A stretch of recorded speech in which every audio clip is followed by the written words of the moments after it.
You're listening to A Slice of Therapy with me, Alun Parry.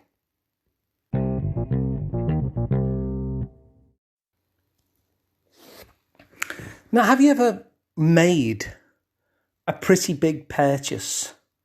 It doesn't really matter what it is. It might be that you're buying a computer or, buying a car. Not necessarily a new car, but even a second-hand car is a pretty sizable purchase, isn't it? Or maybe you're buying an expensive course. Whatever it happens to be, whenever I remember what it's like to go through the process of making a big purchase, I realise that it's not really so much a sense of excitement that I'm feeling, but actually a lot of fear. Whenever we make a big purchase, we have this fear, don't we? Like, am I picking the right one? Is this the best TV I could buy, or is this the best computer I can buy? Am I being a bit stupid here, and am I picking the wrong type? And what happens if it doesn't work? And am I going to look foolish? Will this car break down? Is this company reputable? Or are they trying to do one over on me? So in that process of making a sizable purchase, where we might think that it's going to be exciting and fun, it does tend to be something that is enveloped in fear. And if you have a look at the sales copy, if it's like a sales letter or on a website, or if you're talking to a salesperson, what you'll notice is that a big part of their job is to try and identify what are the fear-based objections that you have that is stopping you from buying the thing that they would like to sell you. And so if you read kind of sales copy or you talk to a salesperson, you'll notice that they're meeting your objections, often in advance. If it's a salesperson, they may well be asking for what your objections are. They may well be asking you questions in order to get to the fear, to understand the fear better, so that they can reassure you and make you an offer in such a way that you don't feel that fear anymore. And if it's not a salesperson, you'll notice that on the website itself, it's talking about the objections that you're likely to be having. It's talking about the fear points that you're likely to be feeling in that moment. And in the same way, it's trying to address those by making the offer in such a way that you no longer feel fearful anymore. So it predicts your objections, it predicts your fears, and tries to offer you something that will mean that fear is no longer present. They kind of reassure you, they take the risk out of it. And the reason why I'm thinking about those kind of moments when someone is selling us something or we're wanting to buy something, and yet we hit this wall of fear that just stops us in our tracks, is because it's a very similar process to what happens when we go through the journey of personal change, where we've spotted something in our life or in ourselves that we would like to be different. Because whenever we're going through that journey of personal change, it's very similar to when we're making a sizable purchase, because that change is also something that is kind of scary too. Whenever we're deciding to change something about ourselves or change something about our life or do something different, it's very much like you're making a sizable purchase. And so, as well as the desire for the thing, for the change that you want, it's very common that just like when you're buying that car or that computer or that TV or whatever, that a certain amount of fear will come up as well. So just like when you're buying something, you're going to have these objections to change will just naturally filter up, and you'll be asking yourself similar questions. Am I doing the right thing? What are the consequences of this? What will happen if I change in terms of how other people will think of me? And a whole host of different fears will start to bubble up to the surface in pretty much the same way as when you're buying a TV or a computer or a car or a course or whatever it happens to be. And so your job is to be that salesperson. Your job is to get curious about the fear. Now, if you were running your own company and you were with a potential client and you were trying to sell them a sizable purchase, whether it's a computer or a business system or a car or whatever it happened to be, if this was your business and you were with a client, and if you were a good salesperson, like not a dodgy salesperson, but a good ethical salesperson, what you would do most likely is you would show that person a lot of empathy and a lot of curiosity.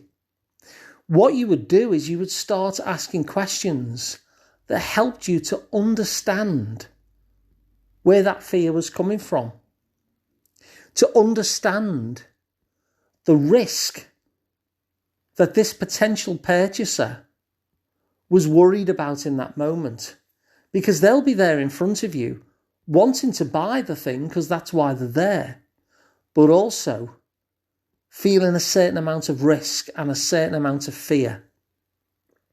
So your job as a good ethical salesperson would be to have empathy for the fear and have curiosity for the fear and the risk, and start to ask questions about them.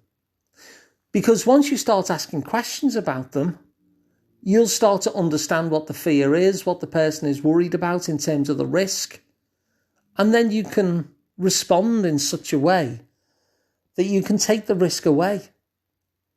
So the person might say, well, do you know what? I'm worried about taking this computer home. And I don't know, maybe 6 months down the line, it breaks. In which case you can think, well, that's a good point. I understand why you're worried that 6 months down the line that you'll get the computer and 6 months later it'll be broken. You won't be left with it. You won't have a computer anymore. So in fact, I'm going to guarantee the computer for 12 months or 2 years or whatever it happens to be. And by offering that guarantee, you say, if it breaks, you just bring it back and we'll sort it for you. And in that moment, your potential purchaser now feels more likely to buy the computer. So when you've identified a change that you'd like to make and you notice the same kind of fears and risks bubbling up to you, it's your job to be the salesperson for yourself, because you know that you want the change, just like you know that that person really wants the computer. But you've got a lot of objections and fears and worries that you wish you didn't have, because you wish you could just go seamlessly into buying the change, if you like, into making the change, into doing things different with all the benefits that you know are going to come with that. But there's some risk attached. And so a big part of your job in helping yourself move towards the change that you're wanting is to be that salesperson, to get empathy for yourself and your own fear, to get curious about what's behind that fear. What is it that you're afraid that you'll be risking if you meet that change, if you make that change? And just like the salesperson who then finds a way with a 2-year guarantee on the computer, finds a way to remove the risk. That's your job too, to come up with ways in which you too can remove or lessen the risk for yourself. Because the fear that you're feeling, that's perfectly valid. Change is, after all, a scary thing. I'm sure we all remember the first day at a new school and how scary and intimidating that felt. Because change often does, even change that we know would be positive for us. There's still going to be some worries, some fears and some risks attached. And so if you can get empathic and get curious about what it is that that part of you is worried about, you can play the job of the salesman. Remove the risk, instill confidence and reassurance into that part of yourself, and more easily make change. And so to summarise then, what we've looked at in this episode is first that very common experience that when we're making a pretty sizable purchase, that we'll often feel fear. Even though we're excited about getting the thing that we're wanting to buy, there's a certain amount of risk and fear around it. And so what a good ethical salesperson does is identifies what that risk is, asks curious questions about it, and is empathic about it, validates the fear in such a way that you'll change the offer in order to make that particular purchase easier to do.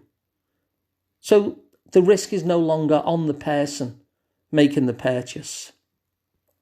And we use that analogy because that's often how we feel when we pick a particular type of change that we want in our lives or in ourselves, or to do things differently.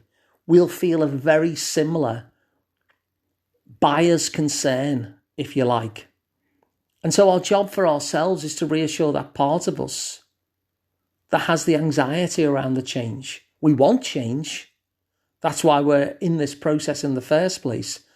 But by being the salesperson for ourselves, that ethical salesperson, to identify what it is that we feel risk about, and then just tweak the change that we're going to make in order to take that risk away, in exactly the same way as the computer salesperson gave a 2-year guarantee, to find a way to lessen or remove that risk so that the change that you want to make is easier, because the part of you that feels scared about making the change has been listened to and acknowledged, and not just acknowledged, but responded to as well. And those fears have been addressed. And the end result of that, hopefully, is that the change that you're really desiring to bring into your life will be easier to make, because this other part of you that was scared is now happily on board. Now, if you like this idea, then please feel free to share it so somebody else can benefit. If you'd like to work with me directly, one-to-one, then I'm Alun Parry, and you can find out more at liverpoolpsychotherapy.co.uk. And I work online, so it doesn't matter where your location is. And please subscribe to the podcast as well, because it's completely free, and it means that you'll never miss an episode again. So thanks for listening, and I'll be back again tomorrow with another one.